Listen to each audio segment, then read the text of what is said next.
రాత్రి 12:30కు వారెంట్ లేకుండా గుండాలు ఉతికే పెద్ద పోలీస్ మాబ్ గ్యాంగ్ 2 విడతలలో వచ్చి అరెస్ట్ చేసి నల్లకుంట పోలీస్ స్టేషన్కు తీసుకొని పోయింది.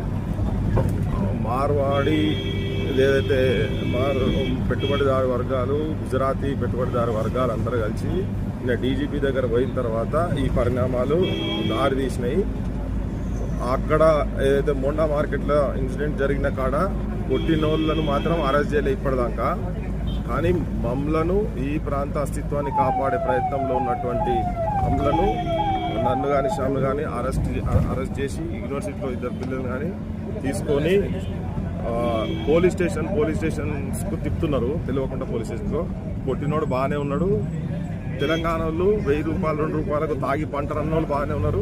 తెలంగాణ ప్రజలను రజాకారులు అన్నోడు బాగానే ఉన్నాడు. తెలంగాణ ప్రజలు ఊంచితే తినేటోళ్ళు అన్నోళ్ళు కూడా బాగానే ఉన్నారు. కానీ మమ్మల్ని మాత్రం పోలీస్ స్టేషన్ తిప్పుతున్నాడు రేవంత్ రెడ్డి. ఆంధ్ర పాలకులు కూడా ఇట్లనే చేసిండ్రు.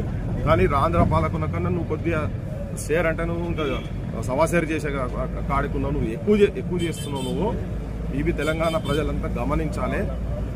ఈ ముఖ్యమంత్రి ఆంధ్ర వాళ్ళ దగ్గర చెప్పులు మోసిన ముఖ్యమంత్రి ఇప్పుడు ఉత్తర హిందుస్థాన్కి వెళ్ళి వచ్చినటువంటి మార్వాడి వాళ్ళు ఇక్కడైతే దోపిడీ చేస్తుండ్రో, దోపిడీ చేసేటోళ్ళ గురించి మాట్లాడు. వాళ్ళు గుజరాత్ వాళ్ళు కావచ్చు, వాళ్ళ పైసలకు అమ్ముడు